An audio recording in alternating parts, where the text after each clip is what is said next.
Welcome to the Warrior Cast, for teens by teens. Do you want to change the world? Don't wait. You're never too young to make a difference.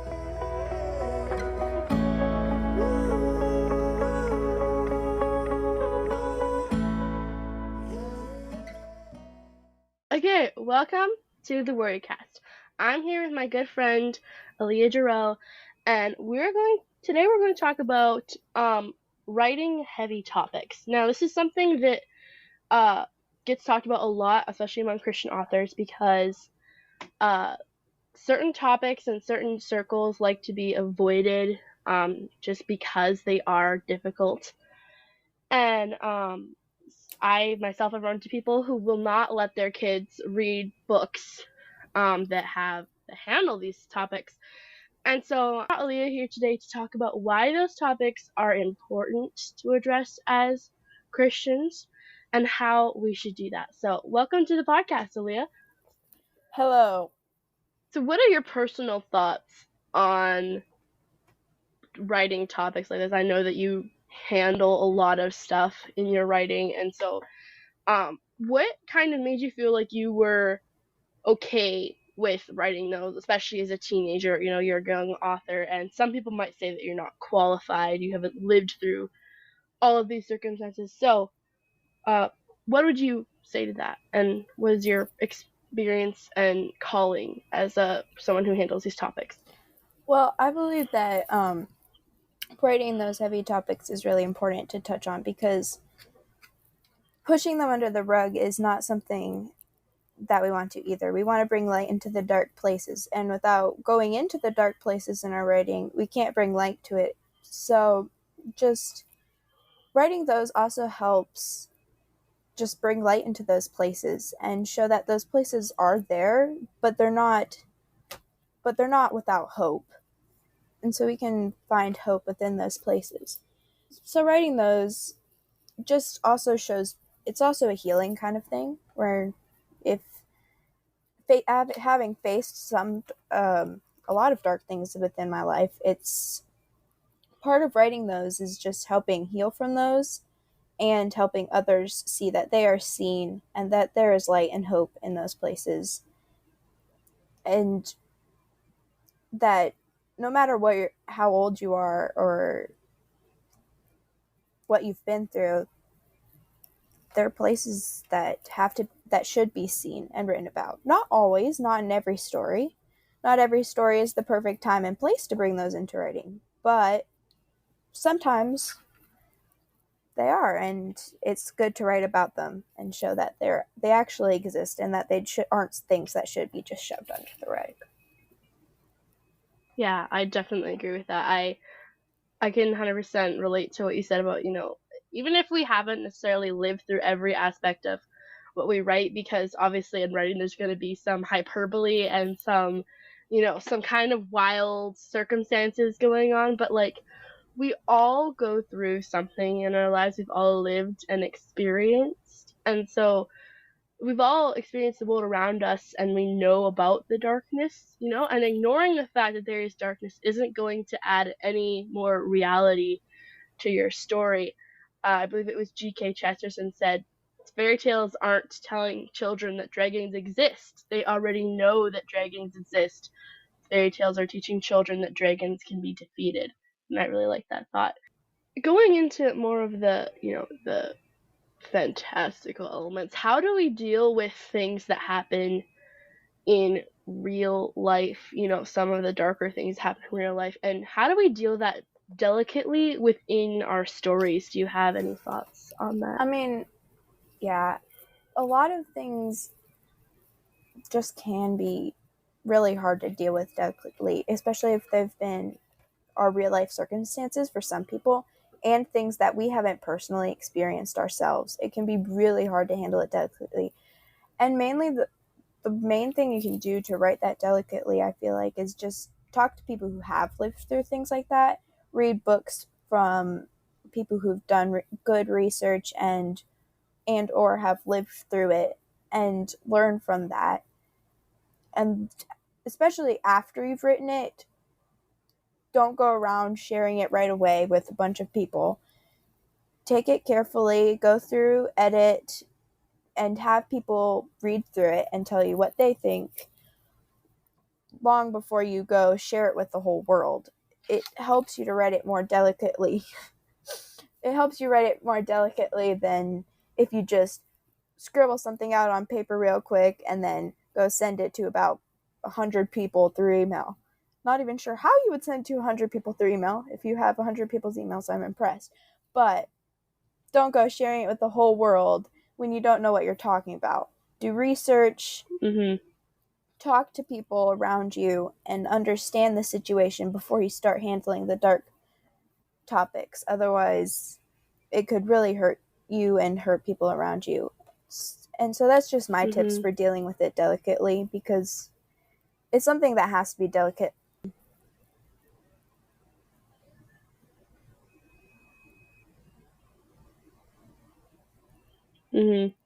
Yeah, and I think just having respect above all, for the people who, taking it as seriously as you can and being like, yes, people, for instance, I want to do this issue justice by um putting as much research or having as much people in like a focus group or in my circle of friends who have experienced this be like, yeah, this is okay, you handled this well.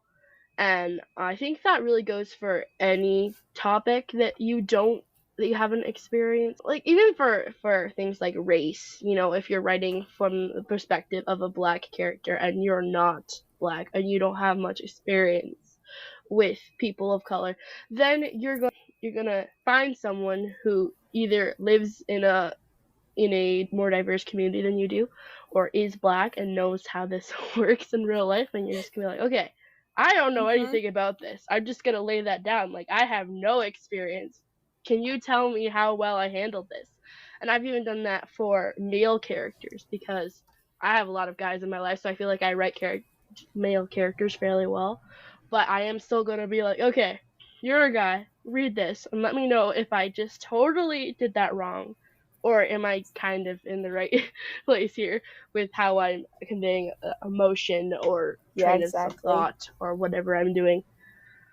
So, we ourselves have handled some pretty delicate stuff. A lot of murder has come up in our various projects. Lots of murder, yeah. Just a lot which of murder. Is hilarious to joke about, but in the actual world, that's not a good thing, right? We don't want to go around like, oh yeah, my character's husband was murdered, but hey, who cares? But no, that's not how we actually deal with it in the book. Okay. So yeah, I think that just in our private late night very chats. late night chats where we should definitely be in bed. So I think we ourselves have to be careful because of the community that we are in to not be too violent or bring in too many of what we call sensitive topics over on the young writers community. And so can you just kind of give me a little bit of your side as to like how do you personally your writing, like, because characters die, that is a fact, happens in pretty much every book unless it's like contemporary middle grade or something like that. So how do you deal with character death in a way that is respectful towards the characters and also impactful for the reader? I think the main way I do that is, one, look at authors who have dealt with it and how they write it. And a lot of that has helped me with writing it in a careful, delicate way to care for my readers and my story, just by seeing what other authors have done and how they've done it well and what they haven't done well and what I can learn from that. And also just, again, having sensitivity readers read through that and be like, you did this really well. And that's one thing I've had with one of my current projects is I've had a sensitivity reader read through it, and she's just like, you've handled the grief and aftermath of this really well. And just having that there is so helpful. So But definitely out of all my other tips, sensitivity readers are the best. They Mm-hmm. help you see what you've done right and tell you what you could improve on. And maybe you could add this scene here or take away this bit because it's a little bit unrealistic. It's just very helpful. So that's just one way I handle character death slightly. And also just be respectful for your characters and your readers Mm-hmm. and don't harp on it way too much within the story, because nobody wants to read that. And maybe if you want to write. Yeah, the characters have so much going on, right? They're not going to be spending every moment thinking about like I've gone through death in my own life, and it's like yes, it is a terrible thing, but in your everyday life when you're going on adventures, obviously mine aren't as life threatening as a, but you're not, maybe if it was someone who was super close to you, you would think about it more, obviously. But like, it's not the one thing that's on your mind at every point of the day. In the first day, yeah, sure, like you're kind of in shock. You're like, nothing else really matters except this person is dead. But at some point, you have to keep going on saving the world or keep on living your life, however or wherever you're doing that.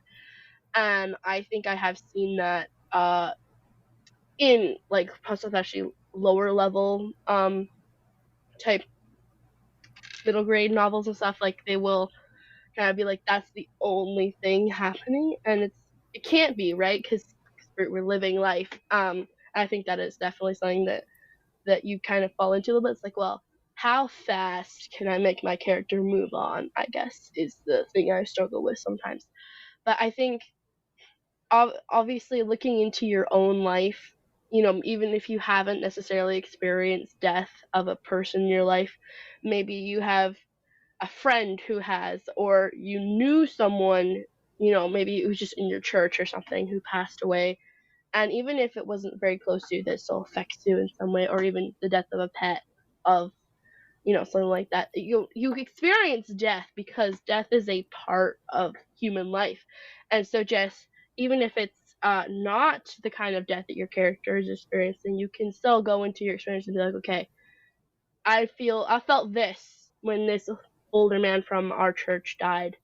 How can I make like how would that be magnified if my brother or sister or mother or father died? How would that affect my well-being or my thoughts, how I deal with the death. um and yeah, I really like what you said about having a sensitivity reader come in. That's such a good point. uh Definitely.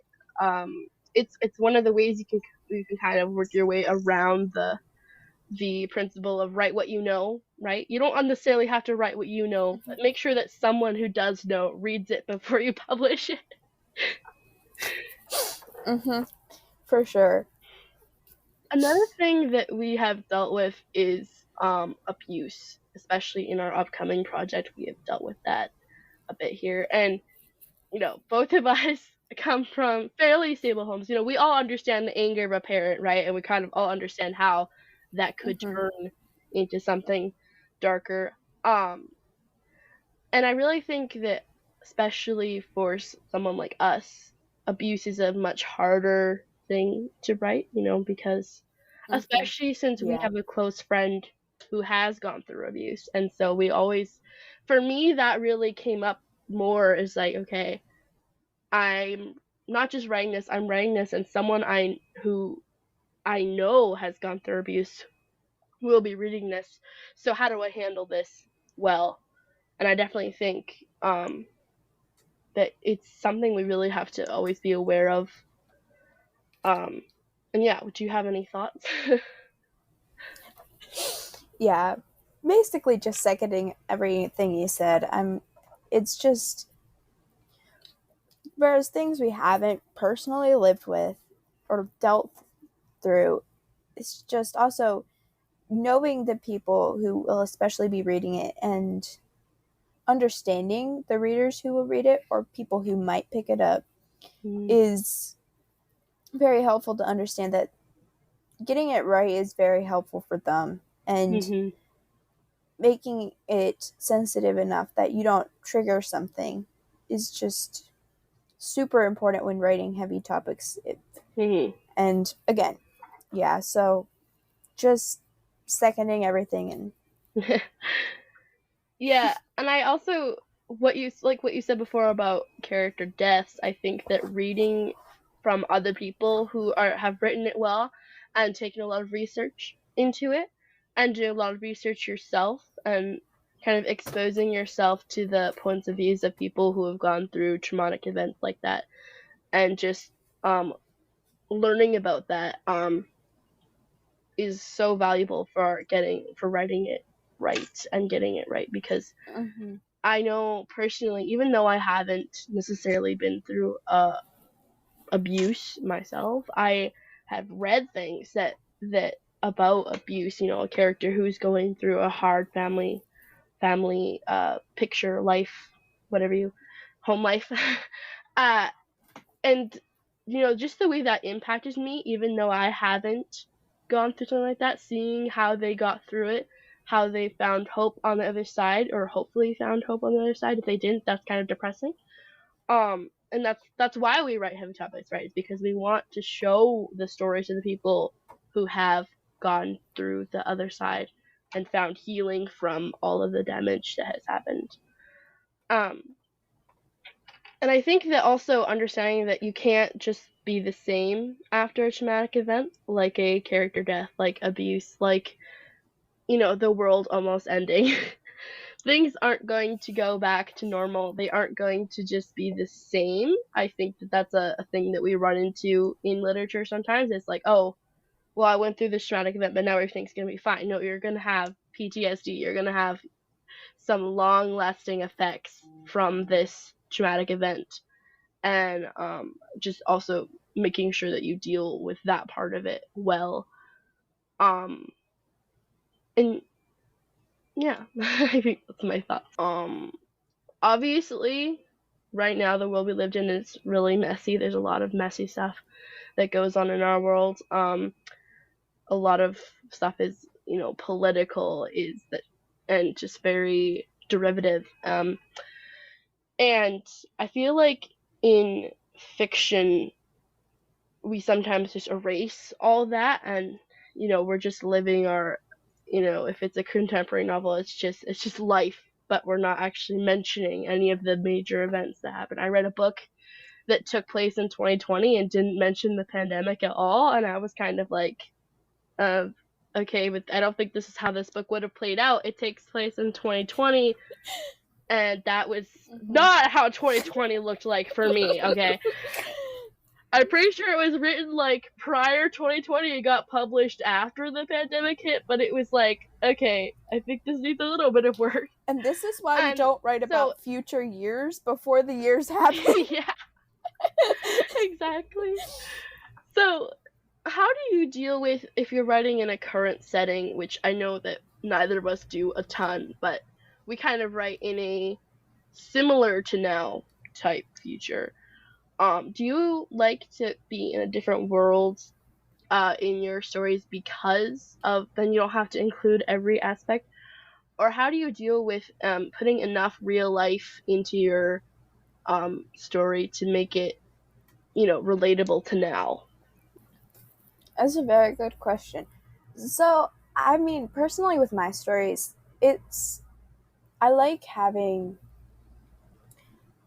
it distant enough from normal life that it draws you into the story, and you don't have to think about normal life to do it. And a lot of things that are mentioned have nothing to do with real life. But I also like to include the same elements of real life and the same hurts and the pains of real life.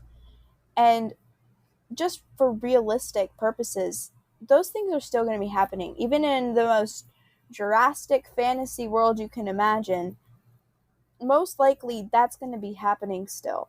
Things like death and abuse and murder and stuff like that, that's still going to be happening because if you're writing a if you're writing people, sinful people, it's going to be there and it's going to happen. And even if you don't specifically mention everything, just realizing that it's there and understanding that as the author is really important. And so I like having it distant enough that it can draw you into the story, but still there. So even if I don't mention it, it's still going to be there. Mhm.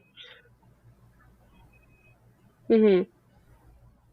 And I really like that, and I think that things like escapist type books like dystopian or fantasy, especially fantasy, if they have fantasy elements, really they let us see our world through a different lens. I can't remember, someone I was watching said something like this. I think it might have been Kara Swanson.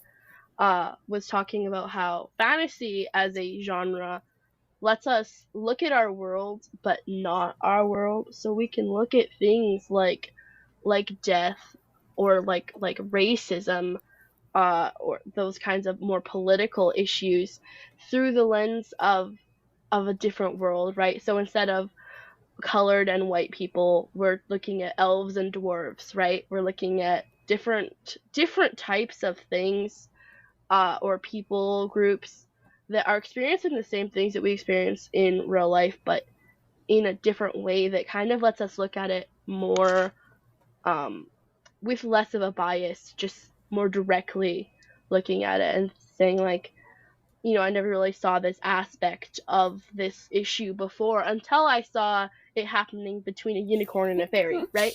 Like something about the fantastical elements lets us just put aside our biases and say this isn't the real world, so I can look at it differently than I would the real world. And also just with less emotional, you look at things like racism in our world and you think this is just so terrible, it's so sad, and you have more of an emotional attachment because that's happening in your real life. But if you're looking at it in a different world, then it's more like you can take a step back and look at it from a broader perspective. And I think that's a really valuable thing, to help understand and have discourse about Yeah, different issues in and that just like way. that's one of the reasons why, but like genres like fantasy and all the different like fiction in general, that's why it's important. It might not be a nonfiction Mhm. book about dealing with those topics, but it's showing a different perspective of those topics, and it can still be bringing messages and deep deep sense of hope and light and darkness, and just showing it all Mhm. through fantastical elements, even if it's not a nonfiction book about that topic written in the perspective of that person. It's still Mhm. there, and that's why fiction is really important, even if, and that's the purpose of writing it, is we can show that, but by drawing, distancing the reader from the weird world, but still showing them the perspective of that topic in a different way. Mhm. Mhm. For sure. Yeah, that so such a so crazy that we have that power, right? As storytellers, stories just have a crazy amount of power over the real world. I think it was uh Abraham Lincoln, to the I'm forgetting her name. I will kick myself out for this afterwards. The lady who wrote Uncle Tom's Cabin, he met her and he was like, and he said to her, you're the woman who started this great war. And he was talking about the Civil War, the American Civil War, and how that book really revolutionized a lot of people's, really showed them the inside of what it was like to be a slave and what it was like for a slave, um, during that time. And her her way of storytelling, her story really, it affected a world, sorry, it affected a civil war in a huge country, and it affected world history because that the US is so big and it just affected everybody in the world. eventually. Um, and that's just a kind of a story, a kind of big story of how, you know, things the things we write can affect people in big ways, and maybe even a whole country in a big way. And even if you're not starting civil wars with your book, you might change someone's life. I know that I personally have gone through struggles and then read something or gone through a journey with a character that really gave me a lot of strength to keep going. And I think that's such a valuable thing, such power we have as storytellers. Yeah, definitely. Yeah. So I really like what you said earlier about you said this a couple times about showing light in darkness. And I feel like a lot of times um the church especially will kind of steer away from a lot of topics. I feel like the church doesn't talk about a lot of issues that we have in the world purely because of political implications, right? We don't want to talk about abortion. We don't want to talk about abuse. We don't want to talk about all this, all the other stuff that goes on in our world because we don't want to offend anyone. We don't want to step on toes. And I think that really you have to have courage as a Christian and as an author to step into those dark places and really shine your light. And that's what Jesus did, right? He went into the dark places. He helped the poor and the sick, and fraternized with the tax collectors, which really the the religious leaders did not like that at all because they liked their clean image. Um, but I think we really have to take that on as Christians to shine light into the darker parts because we can't let the enemy be the only person there, right? We can't let the secular people be the only ones talking about these topics because they're not going to shine the same kind of hope that we can. Um, because even if you never really get out of that situation, even if you're always, if you're dealing with the effects of abuse for your whole life, or if you struggle with anger issues or anxiety or depression, you know, you need even if you can't see beyond yourself, and maybe you never will for years and years, but knowing that there's something bigger out there, I think is something that people need to know, Mm-hmm. right? Because I feel like especially in today's world we're always living in the moment, and that's what we're told to do is be in the moment. But sometimes you have to take a step back and look at beyond the moment and say, even though right now I'm struggling so hard, there is something beyond this. There's something even beyond my lifetime that is going to happen in the world. I'm affecting the world in every moment that I live, even if I can't Mm-hmm. see that. Yeah.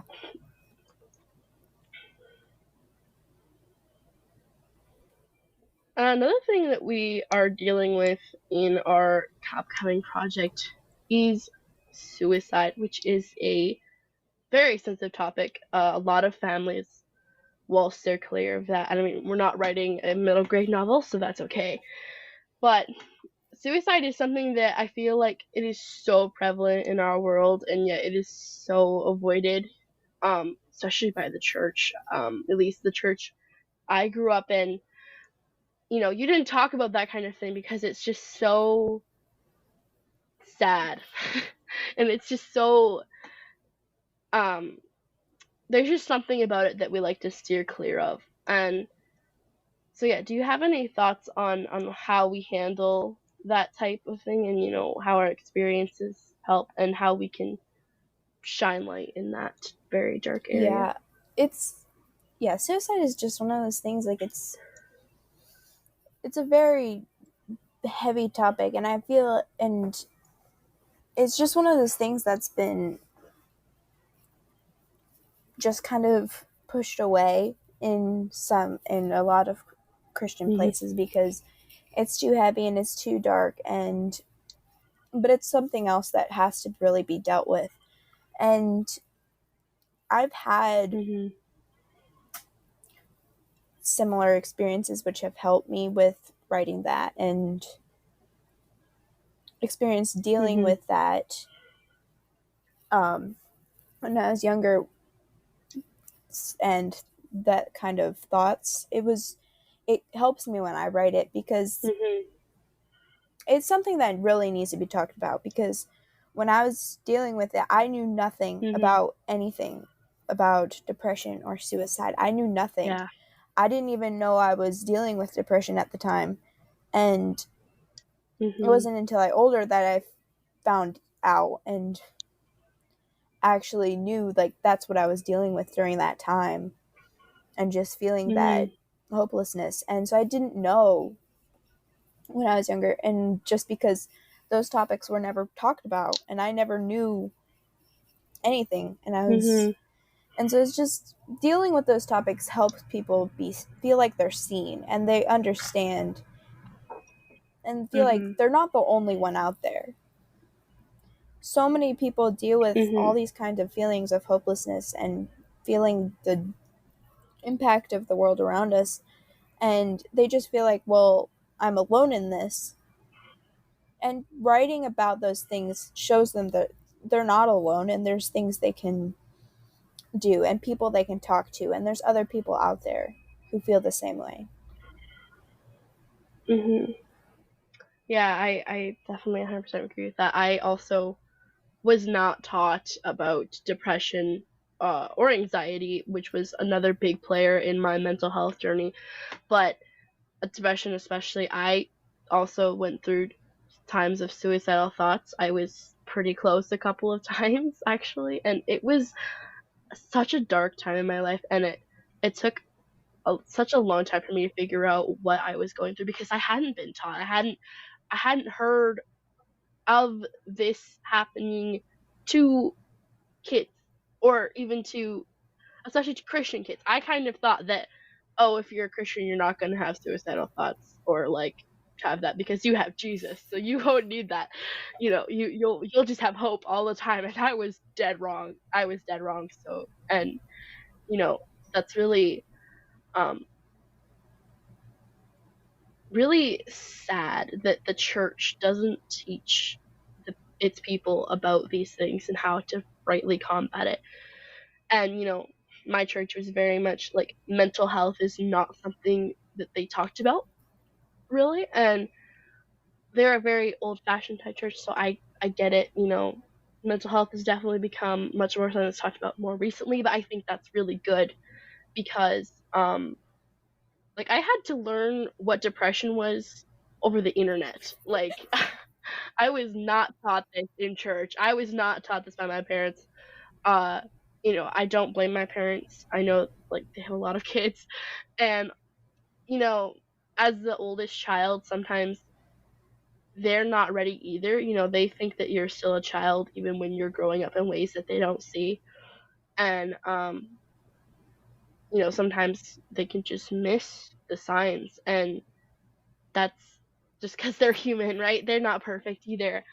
But I think especially as parents or as older siblings, we do have a responsibility to be like, yeah, these things exist.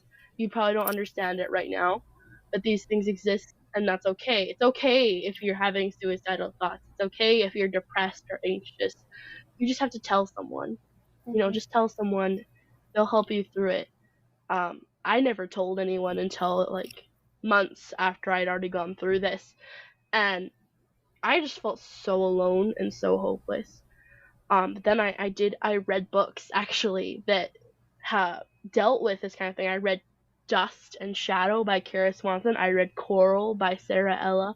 I read these books that deal with these topics of mental health and of suicide, and I was like, whoa, like these things exist, and I'm not the only one who's experiencing these. Like someone wrote a book about it. Like okay, so it's pretty common.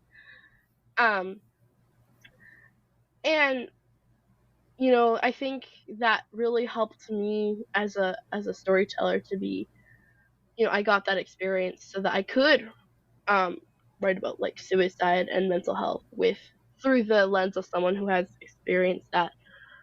And I think the Lord uses like circumstances in our life, especially like really bad circumstances, to just uh give us even just small tastes of stuff that happens in the real world, really terrible stuff that happens in the real world, and just gives us, almost like a immunization to those things. Just little bits of of tragedy. Like when I was 10, I think I might have been younger than that. My grandparents got divorced, and that was hard for me as a 9, 10 year old to be like, I didn't understand it really. But it kind of helped me understand, my friends then and in the future whose parents were going through divorce or whose some family member was going through divorce. Help me understand how they felt um, in that situation. And then, I didn't try to commit suicide. I never got to that point, but I've met people who have tried to commit suicide, and I've been able to empathize with them because I didn't get to that point, but I understand how you could get to that point. And yeah, I think that's such a valuable thing. And also like um being able to use your experience to help other people, like, or to even just tell your parents, like, you didn't tell me about suicide and stuff and depression and mental health, but now that you know that I went through this at this age, you can kind of be more on the lookout for my siblings, right? So they don't have to go through the same thing I did. And even like the other day, we were at the kitchen table, and the devotions that we were doing after supper dealt with suicide, a little girl who tried to commit suicide. And my brother was just kind of mystified, like, why would she try to kill herself? I don't get it. Like, I don't get it. And I'm glad I didn't get it because he's 10. He doesn't need to understand why someone would want to take their own life. But I kind of said to him, like, this is real. People you knew have committed suicide. You didn't necessarily know that because you were too little to remember this. And even I have thought about trying to kill myself too. And you might not understand why right now, but someday you might. And I just want you to understand that that's okay. Like, everyone, we all live in a sinful world, and you can't help your emotions, right? You can't help how you feel.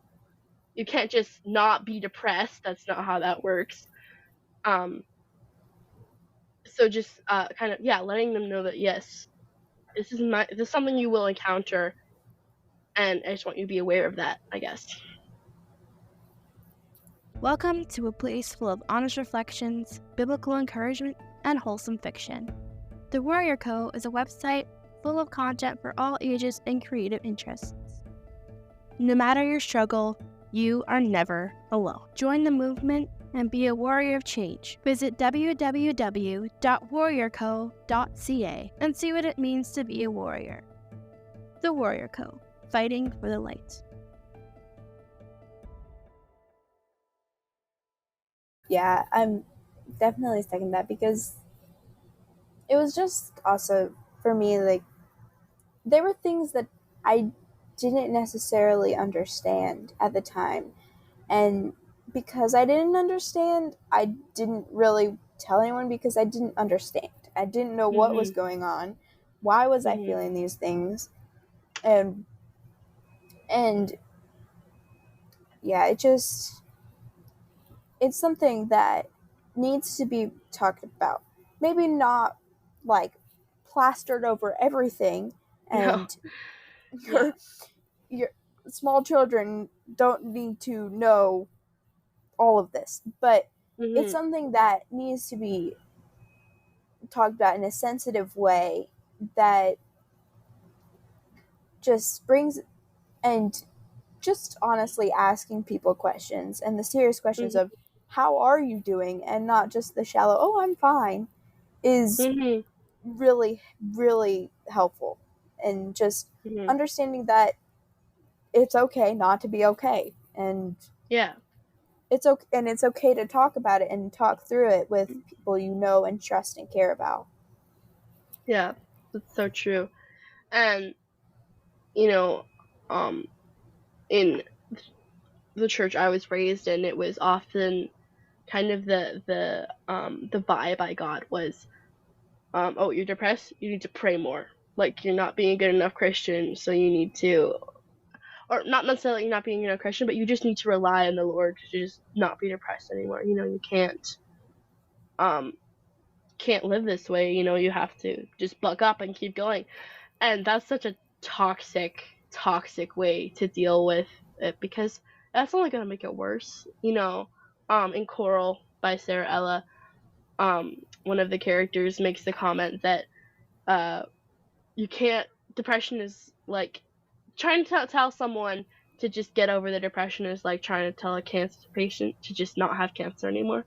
Like that's not how it works. Depression is a disease, it's a sickness, and it is a spiritual sickness that really comes on to us. And yes, the Lord can help you. He can help you overcome your depression, but sometimes, you know, you're only human. You can't just be a good enough Christian and overcome your depression.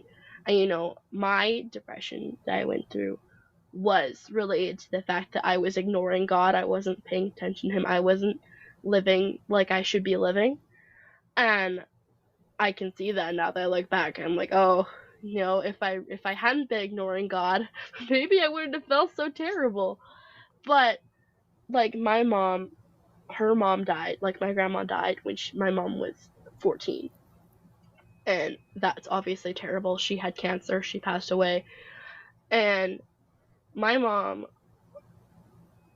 got so depressed. She just understandably, because she just lost her mother, and eventually she did have to go on meds because she was 14 years old and she'd lost her mother, and she was depressed, obviously.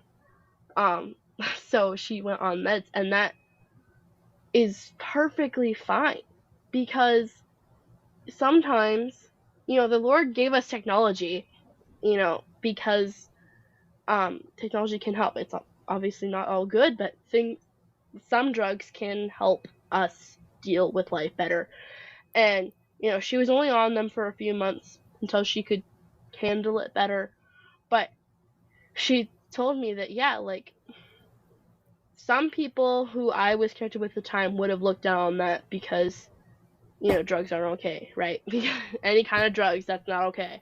But for her, it got her through those few months that it was the hardest, and she was able to get out of bed in the morning. She was able to function until she could deal with it better.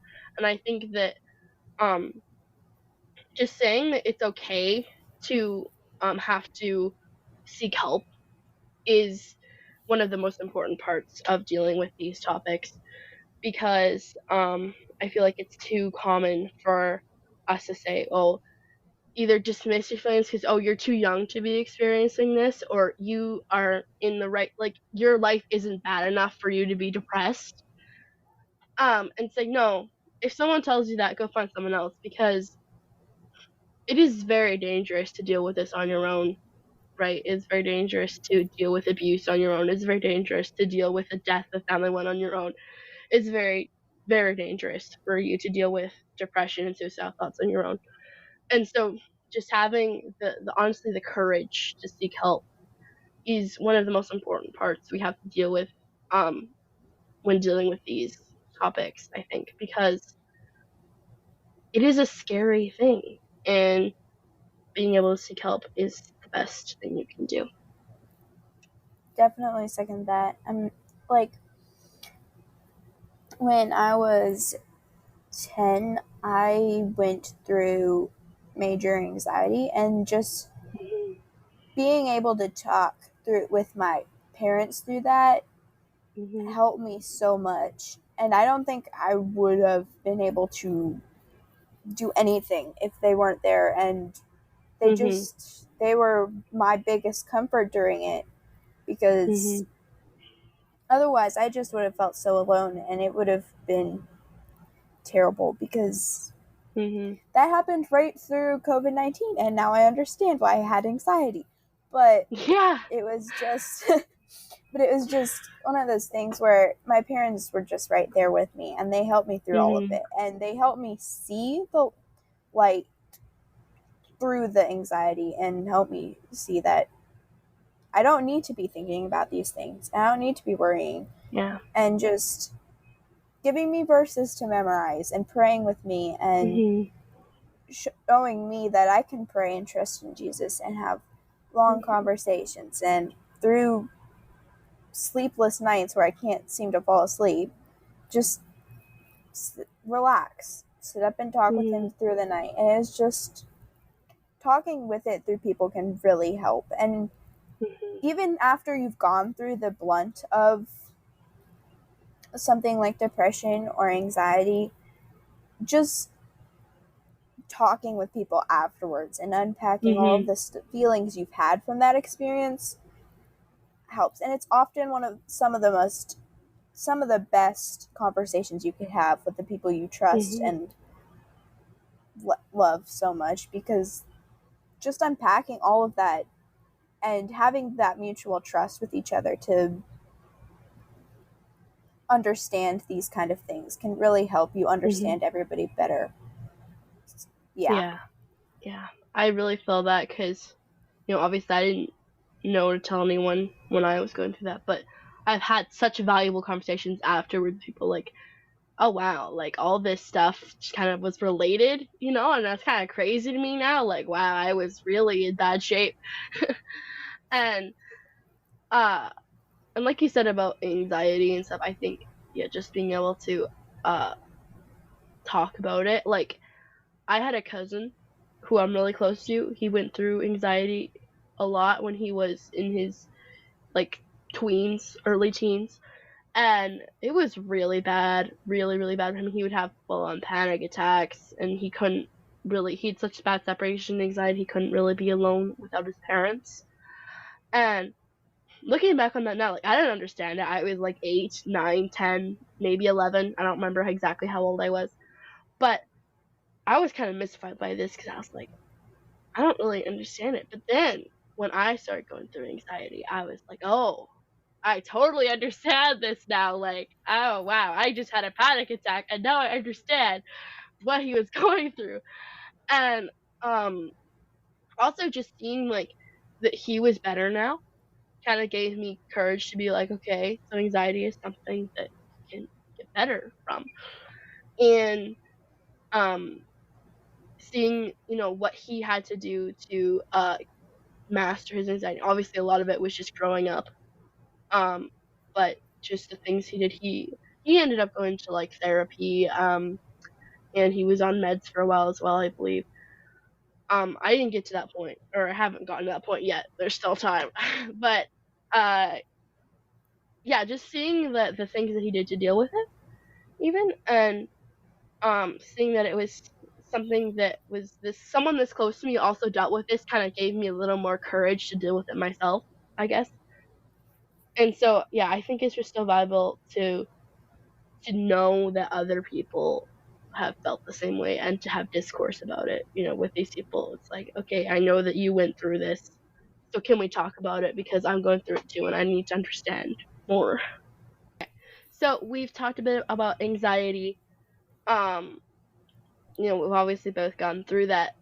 And I think that's really interesting. So maybe we should just talk about that a little bit more because I know that anxiety is something that millions of people deal with. I looked up the stat at one point for uh, my website at some point because that's one of my goals as a blogger is to deal with people, deal with anxiety and spread the love to everyone who uh, has anxiety and to just kind of unite as warriors against anxiety and other negative vibes. No, I didn't say negative vibes, but anyway, uh, yeah, what have you found in your own personal journey with anxiety that really helps you um, deal with it in a healthy and livable way?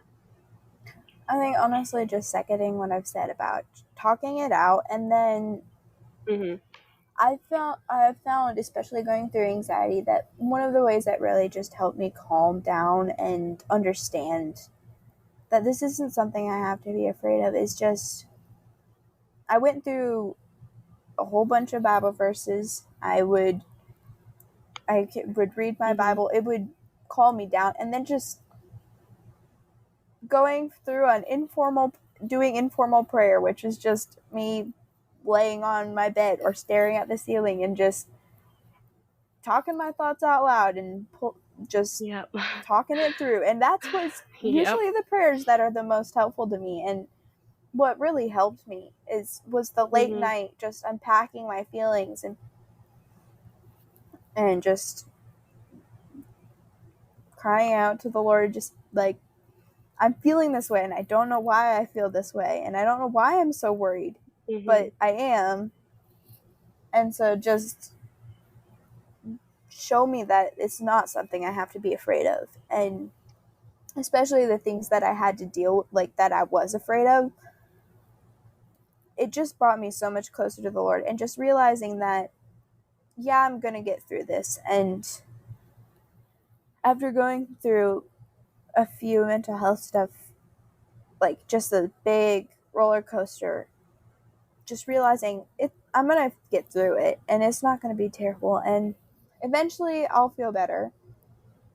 But still and then as I've gotten older, still realizing that it's still anxiety in particular is still going to be there. It doesn't always fully go away, and it'll come back when you're stressed out and overwhelmed and it's not fun. But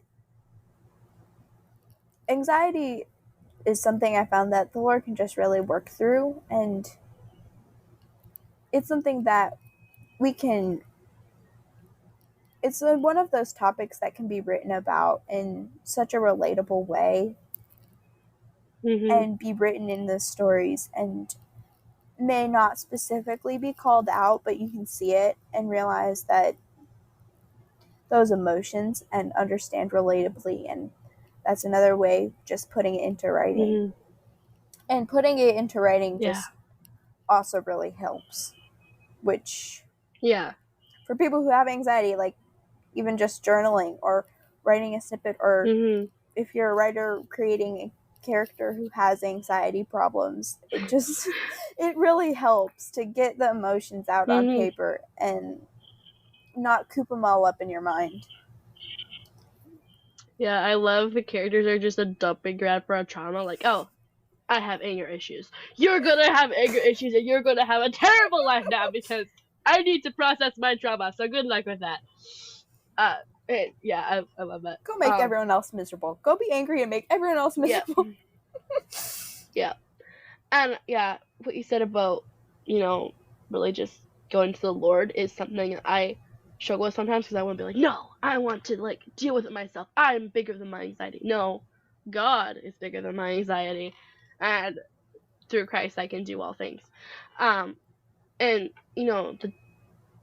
the anxiety, sometimes it's just like the weirdest stuff you just get anxious about. Like I can do something's no problem, but then like the most random stuff is just like, hi, I'm gonna die. I'm gonna have a panic attack over this tiny thing, and I'm just like, girl, you've lived through way bigger stuff than this. You're good. But still, sometimes anxiety is just like really weird. It just attacks you at weird times, and it really makes me think of the verse that says, Satan walks around like a roaring lion seeking whom he may devour, because that's really what anxiety does, is that it devours us. It just, your whole being is really just taken up, because when you're having a panic attack, it's not just your mind, it's like your whole body is just like you can't breathe, you're kind of like shaky, and it's like it just devours you, and you have to really just give it to the Lord and say, I don't want this to devour me. You have to take it away from me because you are bigger than my anxiety is, and you're the person who can take it away. And yeah, there's times where I just have to recite Philippians 4:13 over and over and over in my head. Do not be anxious about tomorrow, because tomorrow will be anxious about itself. I think that's the right one, isn't it? Or maybe it's a different. I might be getting my references mixed up. Fact check me at home if you have your Bible on you. But yeah, like there are a couple different verses in the Bible that talk about, you don't have to be anxious because God has everything under control. And I think that's the biggest thing you can remember.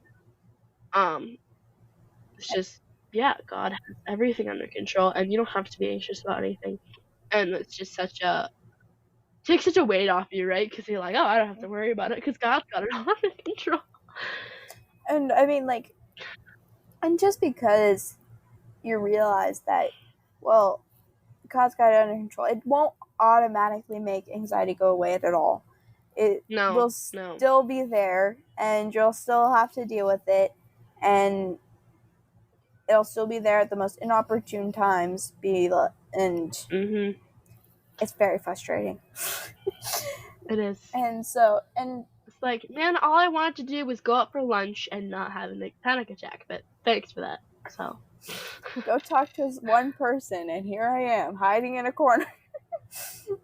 It's literally just a Zoom call. Don't have a panic attack. Don't die because of a Zoom call.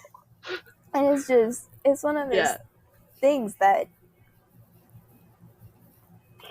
it's just a complicated feeling, and it's often hard for people to talk about because it's so complicated and so hard to understand, and just realizing and personally understanding it. It's not just explaining it to other people and they don't understand. Yeah. You don't understand it. Nobody understands it. No.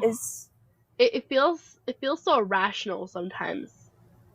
Just like, man. And oftentimes, like, this does not feel rational. And the silliest things will set you off. And it'll be like, one little mention of one comment will set me off on this whole long train of thought that'll leave me in anxiety for a week. It's not, it's very complicated feeling, and it's also another one of those heavy topics that deserves to be dealt with, because people need to realize it's not all that complicated, and there are ways to deal with it in a realistic way, and ways you can heal from it with the Lord's help, and see there's nothing really to worry about after all. This was really all that silly. No. Yeah. Yeah, I think the Lord has a lot of grace for us, because he knows that we're human. And so, sometimes we just utterly fail in trusting him, because we look at the world around us and we're like, God, you're not big enough to deal with these circumstances, or you're just not, you're dealing with other stuff. Like, okay, God, I get it. You got wars going on, and you don't have time to deal with my anxiety, so I'll deal with it myself. It's not a good idea. It doesn't work that way. Like, God's always there. He's always working in your life, even if you can't see it at the time. And like we mentioned earlier, even if you are going to go through a tough time, for all you know, God is someday he's going to bring someone into your life who you will be able to connect with because of your shared experience with anxiety, or with depression, or with death, or whatever it is. And I think that's just it's storytelling in a way, right? It's another way that stories affect us, because they are so powerful, and our personal stories are even more powerful than the stories that we can make up, because you can tell your story and then another person can be like, oh man, I relate to that so much. This is someone who I can feel safe with because they understand what I went through. Yeah, for sure. Yeah, 30% of American adults and close to 10% of children 3 to 17 suffer with some form of anxiety. That's close to 60 million people in the US alone. 60 million people. Which is just, that's beyond crazy. Like, it's just so crazy to me that is, that sin has that much power, right? That we're just afraid. And, I understand that not everyone is going to say, like, it's because of sin, doesn't matter if you're Christian or not Christian, like, anxiety is something you'll still deal with. I think as Christians, recognizing that it is an attack from the enemy that's trying to separate us from God and trying to say God isn't big enough to help us deal with this. And I think that giving people hope, just kind of being able to say like, hey, I know that you're going through a lot of tough times right now, and I've gone through a lot of tough times too, but I got through it because I know that God is still bigger than I am, and it's bigger than my life, than my anxiety, than the events that's happening in my life, and He's there for me even if I can't always see that, and there's light somewhere if you look hard enough for it. And yeah, I think that trying to share that hope is, for Christians, it is paramount, because is what we're told to be. We're told to be the light of the world. And yeah, it's just I think that I myself, sometimes I'm just like, man, I can't shine the light of Jesus. Like, I'm too scared. I have too much anxiety to tell other people how I deal with my anxiety. But I think that that's just another thing that gets in our way, trips us up. And it's like, no, you know what? Shining like Jesus is worth a little bit of anxiety, and it's worth trying to shine someone else's life. And that's what I try to do with my blog, hopefully with this podcast, and in every part of my life, I try to shine a light. And I'm only human, so I'm not the best at it. None of us are, but yeah, just recognizing that and being intentional is so valuable. And as writers, I think the chance we get to show these dark topics in a realistic, relatable way is, it amazes me every time, because so many people think, well, it's a fiction book, how could you really learn anything from that? But oftentimes, the fiction books are what impact people the most, and they can be what draws this person away from the world for a minute to see the darkness of the world, but in a different view, where they're separate from it, and they can see this isn't so bad after all. And that's one of the chances we get as writers, is to show that, and handling that delicately can change people's lives. And I've had it so many books that just mean so much to me because of the topics that they deal with, and how they handle them and show them in beautiful ways. And that's the reason they're some of my favorite books. And so it's just showing that, and the chance we have to write that and show that is beautiful and wonderful. And that's one of the reasons that I feel like just taking the Write for the Glory of God seriously. Just take writing for God seriously by showing His love and His light in the darkest of places, because that's where His light shines the brightest, is in the dark. So true. Well, thank you so much for making time to talk today. And hopefully we will talk with you again in the future, because this was a great conversation. Thank you for having me. This has been really fun. That's all for this episode. If you enjoyed our conversation, be sure to like, subscribe, follow, and/or rate the show wherever you're listening from. You can follow us on social media at warriorcreator.co or by clicking the link in the description. Stay brave, be bold. We'll see you next month.